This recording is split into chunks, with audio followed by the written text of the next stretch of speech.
Oke teman-teman, Assalamualaikum warahmatullahi wabarakatuh. Hari ini kita akan bahas tentang PBM ya, TO5 kemarin. Langsung aja kita ke nomor pertama. Kata prestasi pada kalimat 4 tidak sama dengan maknanya. Nah, kalau misalkan kita berbicara tentang prestasi, sudah pasti adalah kita berbicara tentang pencapaian gitu ya. Pencapaian bagus yang sudah kita bisa dapatkan di kehidupan. Nah, itu adalah prestasi. Yang tidak sama maknanya berarti yang bukan berkaitan dengan prestasi. Nah, jawabannya itu adalah yang one prestasi. Kenapa one prestasi? Karena one prestasi ini kalau di KBBI maknanya itu sama dengan hal-hal yang tidak diselesaikan gitu ya, yang tidak bisa diselesaikan, atau misalkan kewajiban yang kewajiban yang tidak diselesaikan oleh orang tersebut gitu.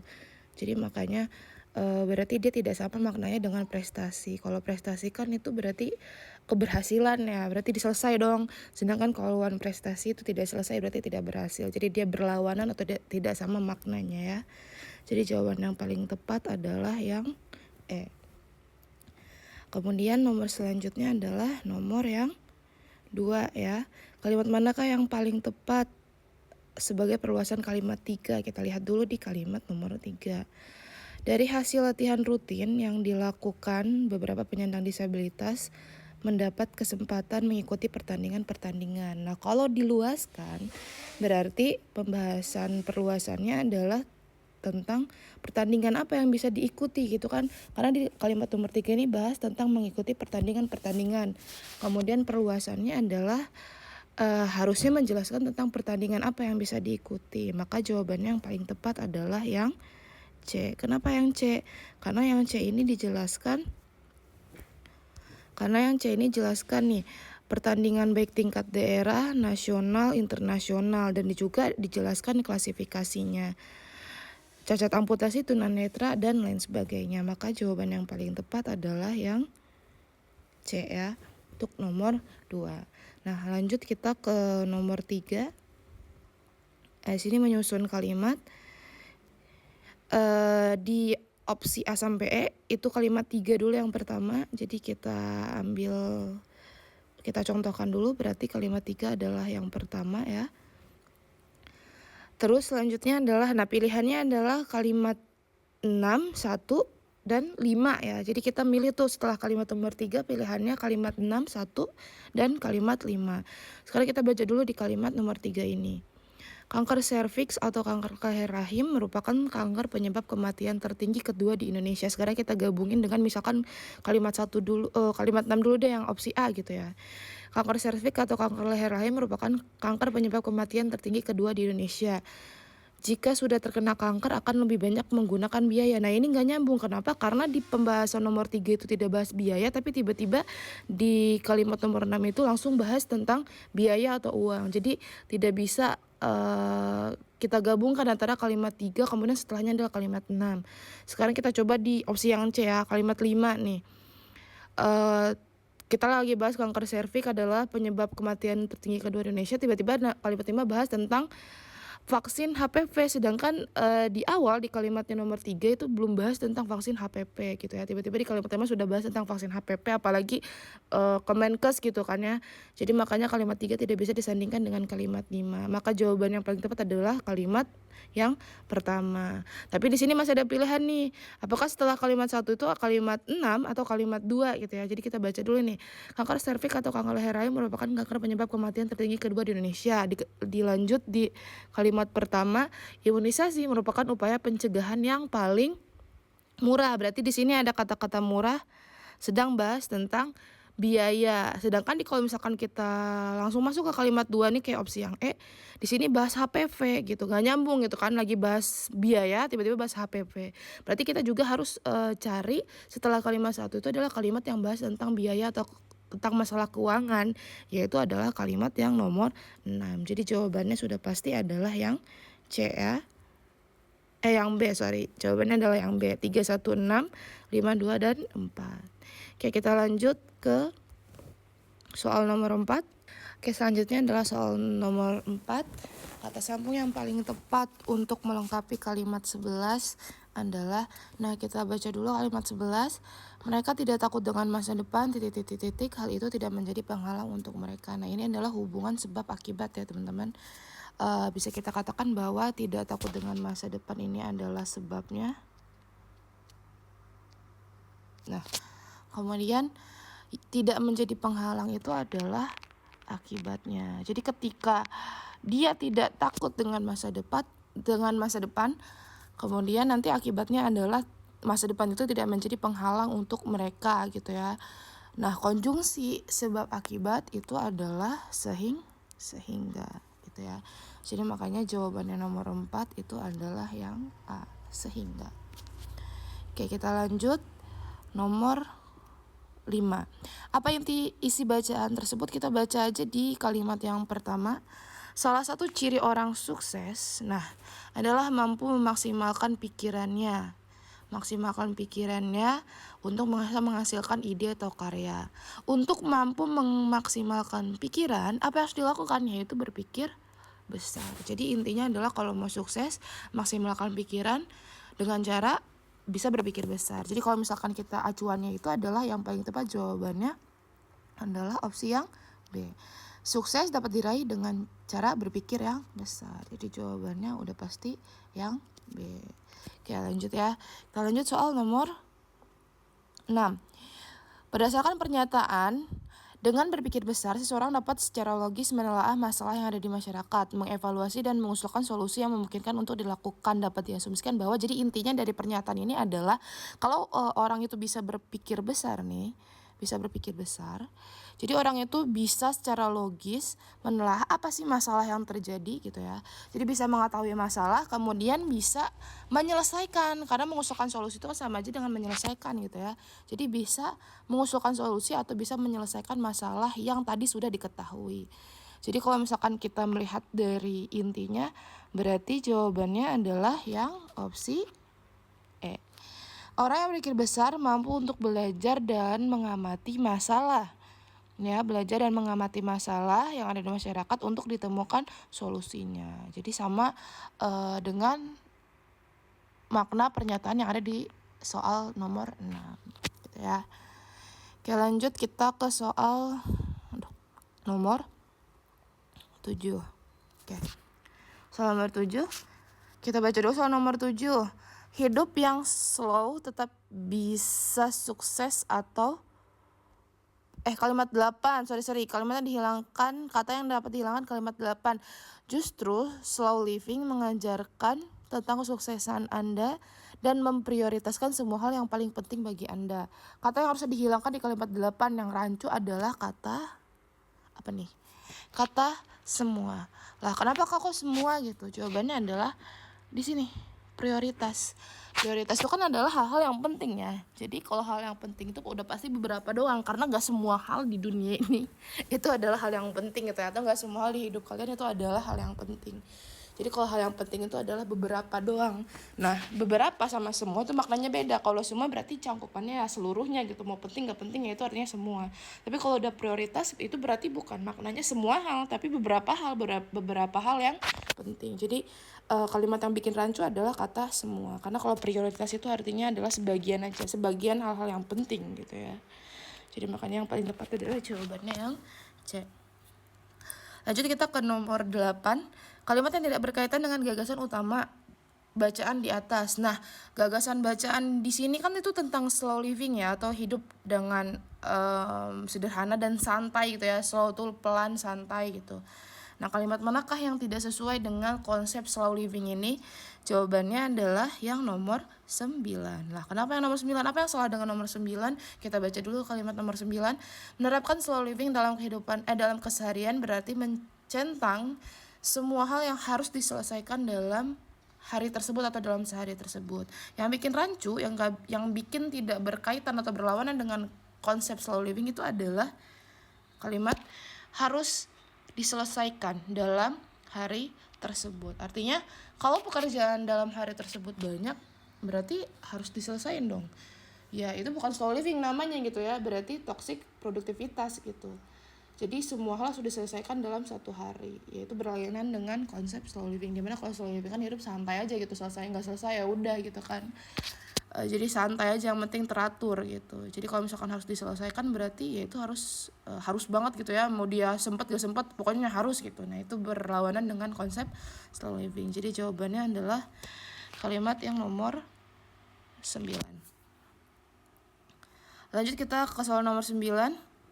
Kalimat yang paling tepat sebagai penggabung dari kalimat 10 dan kalimat 11 itu apa? Kita baca dulu kalimat 10-nya. Slow living tidak berarti bebas teknologi. Berarti bukan gitu ya. Titik. Pastikan bahwa perangkat teknologi ada untuk melayani kita, bukan mengganggu kita. Jadi di kalimat 10 itu bahas tentang tidak berarti bebas teknologi. Nah di kalimat 11 itu bahas tentang harus ada perangkat teknologi yang bisa kita gunakan atau melayani kita. Jadi antara kalimat 10 sama 11 itu adalah kalimat yang bertentangan. Di kalimat 10 itu adalah bahas buat mengurangi atau tidak menggunakan teknologi, sedangkan di kalimat 11 bahas tentang penggunaan perangkat teknologi. Nah kita cari nih konjungsi apa yang berkaitan dengan konjungsi pertentangan, yaitu adalah konjungsi tetapi. Jadi jawabannya yang paling tepat adalah opsi yang dodol ya. Oke, kita masuk ke nomor 10. Penulisan kata bercetak tebal dalam teks tersebut yang salah. Kayak bercetak tebal pertama adalah paten, perbedaan berhasiat, komersil atau memasarkan. Nah, yang salah itu adalah yang apa? Yang komersil. Komersil itu kan tentang berkaitan dengan niaga atau perdagangan ya. Jadi komersil itu harusnya yang bakunya adalah komersial. Jadi jawabannya komersil ini ada di kalimat nomor 8 ya. Maka jawabannya yang paling tepat adalah yang di kalimat nomor 8. Harusnya adalah komersial, bukan komersil. Oke teman-teman, kita lanjut nomor 11 ya. Apa kesamaan dari obat generik dan obat paten? Nah, kalau ini kita langsung aja baca di paragraf pertama.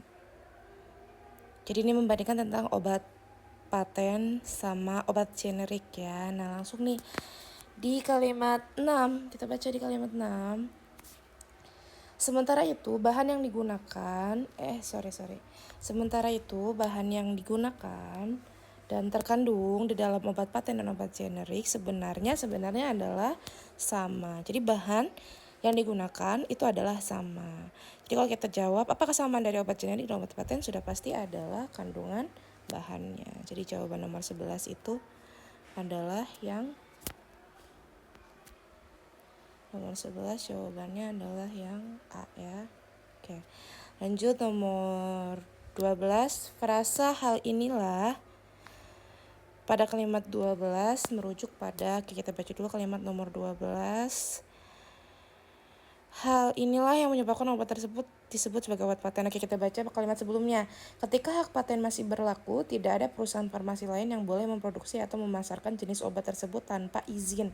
Hal inilah yang menyebabkan obat tersebut disebut sebagai obat paten. Berarti hal inilah itu merujuk kepada kalimat 11, yaitu adalah tentang hak paten ya, tentang hak paten. Jadi maksud hal inilahnya itu adalah hak paten yang disebutkan di kalimat nomor 11. Jadi jawaban yang paling tepat adalah yang dodol ya. Oke, kita lanjut ke soal nomor 13. Lomba balap sepeda mengelilingi negara Perancis tersebut pertama kali diselenggarakan pada 1 Juli 1903. Kalimat tersebut paling tepat ditempatkan setelah kalimat, langsung aja, yaitu setelah kalimat nomor 3. Karena kalau di kalimat 1, 2, 3 itu lagi bahas tentang pengertian atau pengenalan tentang balapan sepeda di Perancis gitu ya. Jadi dilanjut sama di soal nomor 13 nih, dijelasin bahwa pertama kali lomba balap sepeda di Perancis itu diselenggarakan tahun 1903. Jadi jawabannya adalah setelah kalimat nomor 3. Kita lanjut ke soal nomor 14. Penggunaan tanda koma yang tepat pada kalimat 6. Oke, kita baca dulu kalimat nomor 6. Tahun lalu ajang Tour de France dijuarai oleh pebalap sepeda asal Denmark, Jonas Vingegaard. Jadi pesepeda asal Denmark, lalu dijelaskan atau dikasih tahu siapa namanya. Nah, ini adalah memerlukan tanda koma pemisah gitu ya.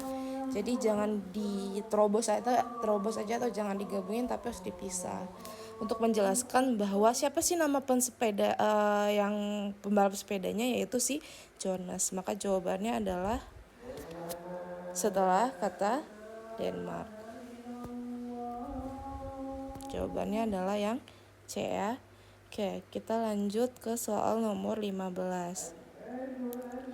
Kalimat 5 perlu disempurnakan dengan cara, kalimat 5 kita lihat dulu. Selain meredakan nyeri, sabuk ini bisa nyaman digunakan perempuan kapan saja dan di mana saja karena bisa dipakai juga sebagai aksesoris sekaligus. Nah, yang paling tepat adalah kita hilangkan apanya, yaitu sekaligusnya. Kenapa? Karena sudah ada kata juga gitu ya. Jadi pemborosannya udah sebagai bisa dipakai juga sebagai aksesoris gitu. Jadi tidak perlu ada kata sekaligus, ataupun kalau misalkan sekaligusnya tetap mau, kita bisa hilangkan kata juga. Jadi bisa dipakai sebagai aksesoris sekaligus gitu. Jadi bisa milih mau pakai juga atau pakai sekaligus. Jangan pakai dua-duanya karena akan pemborosan kata ya. Jadi jawabannya adalah yang dodol.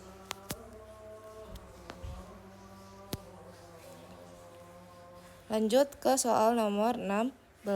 Kata yang paling tepat untuk mengganti perasa mengikuti mode. Mengikuti mode itu artinya bisa kita gantikan aja dengan modis ya. Jadi jawabannya adalah yang E.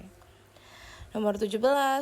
Kata dalam bacaan tersebut yang memiliki banyak makna. Jadi maknanya tuh banyak gitu ya. Bisa kita artikan banyak hal gitu, bukan cuma satu hal. Coba kita lihat dulu satu-satu opsinya. Inovasi. Inovasi itu artinya adalah perubahan gitu ya. Kalau dysmenor itu kalau di KBBI intinya adalah tentang nyeri ketika perempuan sedang haid. Kalau estetika artinya keindahan, tapi kalau nyeri berarti artinya adalah tentang rasa sakit gitu ya. Nah, berarti yang punya makna banyak adalah nilai. Nilai itu kita banyak artikan. Nilai, apakah nilai hasil dari sesuatu, apakah nilai itu berarti berupa harga, apakah nilai itu adalah berupa isi gitu ya. Jadi tergantung kepada apa kalimatnya gitu. Jadi maknanya banyak tergantung dengan kalimatnya. Jadi jawabannya yang paling tepat adalah yang nilai, yaitu opsi yang C. Oke, kita lanjut ke soal nomor 18. Siapa yang merancang proyek monumen patung Dirgantara? Nah, kita baca nih di kalimat terakhir. Proyek ambisius dari Presiden RI pertama nih ya, kalimat 10 nih ya. Proyek ambisius dari Presiden RI pertama yaitu Presiden Soekarno ini dirancang oleh Edi Sunarso. Jadi yang paling tepat jawabannya adalah Edi Sunarso. Karena siapa? Merancang, dirancang gitu ya. Jadi jawabannya yang paling tepat adalah yang B, Edi Sunarso. Nomor 19, apa inti bacaan tersebut? Oke, kita harus baca dulu nih bacaannya. Oke, kita baca ya di soalnya. Pemerintah Provinsi Jakarta bla bla bla bla dari PKCB melakukan pembersihan. Oke. Kita highlight dulu ya di sininya apa nih? Melakukan pembersihan. Dilakukannya kegiatan pembersihan bertujuan untuk bentuk upaya konservasi. Terus apalagi dilakukannya pembersihan. Apalagi diperkirakan juga dibersihkan. Berarti ini tentang pembersihan cagar budaya ya. Nih, konservasi cagar budaya, bagian daripada konservasi cagar budaya. Jadi jawabannya adalah yang dodol. Sejarah dan upaya konservasi budaya patung Pancoran. Konservasinya bentuknya apa? Yaitu pembersihan. Kalimat yang tidak berkaitan dengan paragraf 1. Kita lihat dulu di sini. Oke. Di paragraf 1, 2, 3, 4 itu tentang upaya pembersihan ya. Jadi bahas tentang upaya pembersihan cagar budaya sebagai bentuk dari konservasi cagar budaya. Nah, tiba-tiba di kalimat 5 gitu ya, kita lihat di sini. Patung Pancoran dibangun atas tema patung manusia angkasa. Nah, malah bahas tema gitu ya. Harusnya kalimat 5 ini taruhnya di paragraf kedua nih. Di gengnya kalimat 6 dan kawan-kawannya gitu. Jadi jangan digabungkan dengan kalimat 1 yang masih bahas tentang pembersihan cagar budaya. Jadi jawaban yang paling tepat adalah opsi yang E, yaitu kalimat 5 karena tidak nyambung, jadi harusnya diletakkan di paragraf kedua bukan paragraf pertama. Oke teman-teman, sekian yang bisa kakak sampaikan, kurang lebihnya mohon maaf. Assalamualaikum warahmatullahi wabarakatuh, see you next time.